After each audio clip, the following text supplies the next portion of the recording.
ఓం నారాయణ ఆదినారాయణ. భగవాన్ శ్రీ వెంకటేశ్వర స్వామి వారి జీవిత చరిత్ర. శ్రీ వెంకటేశ్వర స్వామి వారు అన్నం తినే రోజుల్లో కూడా రోసిరెడ్డి ఆ సేవే చేసేవాడు. ఒకరోజు మరొక సేవకుడు ఈరోజు ఆ సేవ నేను చేస్తానని పట్టుబట్టడంతో రోసిరెడ్డి పక్కకు తప్పుకున్నాడు. ఆ భక్తులు అన్నం తెచ్చి శ్రీ వెంకటేశ్వర స్వామి తినమంటే అక్కడ పెట్టి పొమ్మన్నారే గాని తినలేదు.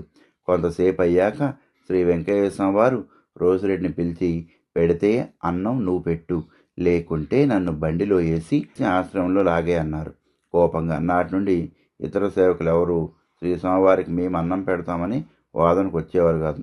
ఒకరోజు రోసిరెడ్డి గారితో వెంకటేశ్వర స్వామి ఇలా అన్నారు, కుడి చేతి అరచేయి పట్టి 2 పొడిసెళ్ళు నీళ్లు తాగు, అంతే.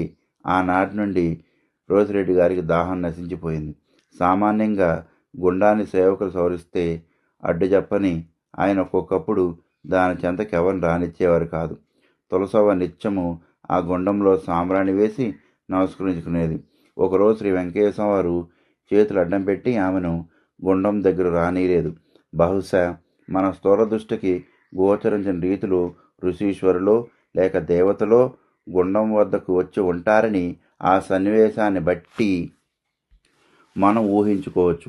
అలాగే రోసిరెడ్డి గారిని కూడా ఒకరోజు గుండం సవరించబోతే మండుతున్న కట్టెలను తాకనివ్వక, అబ్బో అబ్బో ఇప్పుడు తాకొచ్చా అన్నారు. పచ్చి బంతజముడి చెట్లు దునిలో వేసి అవు మండేందుకు ఆ అగ్నిగుండంలో వేసి పకపక నవ్వుతూ కారణపడితే బొంతలు పోట్లాడుకుంటున్నాయ్యా అన్నారు. ఒకసారి స్వామివారు ఒక మైదానంలో దునివేసుకుని కూర్చుని ఉన్నారు. స్వామి విషయం తెలియక ఒక వ్యక్తి బీడీ కాల్చుకోవడానికి నిప్పు కోసం వచ్చాడు. స్వామి దగ్గర తంబోరా వగేరా చూసి అతడు ఆ నిప్పుతో బీడీ కాల్చుకోవచ్చో లేదో అని అనుమానిస్తూనే కాల్చాలని ఆతృతతో ఉన్నాడు. ఏమయ్యా, బీడీ కాల్చుకుంటావా? కాల్చుకో అన్నారు శ్రీ వెంకటేశ్వర. అది విని సేవకులు ఆశ్చర్యపోయారు.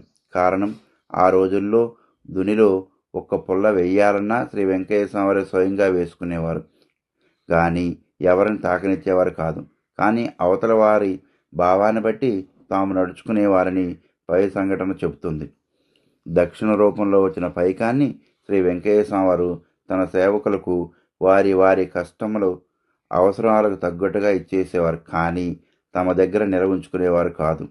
పండగలు మొదలైన సమయాల్లో భక్తులు సమర్పించిన తినుబండరాలను వచ్చిన భక్తులందరికీ తన సేవకులకు కూడా ఎప్పటికప్పుడు పంచమనేవారు.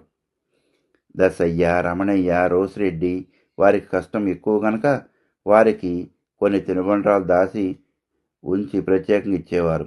రాత్రింబవళ్ళు తమతో పాటే నిద్ర మేలుకుని రోసిరెడ్డి గారిని ఒంటరిగా అర్ధరాత్రి సమయాన పిలిచి తమ చాప కింద దాచిపెట్టిన తియ్యటి పదార్థాలు ఇచ్చి పూరిపాక వెనకకు పోయి తినమని చెప్పేవారు.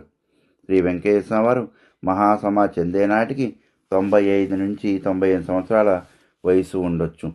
చివరి 12 సంవత్సరాలు కేవలం ద్రవహారంతోనే ఉన్నారు.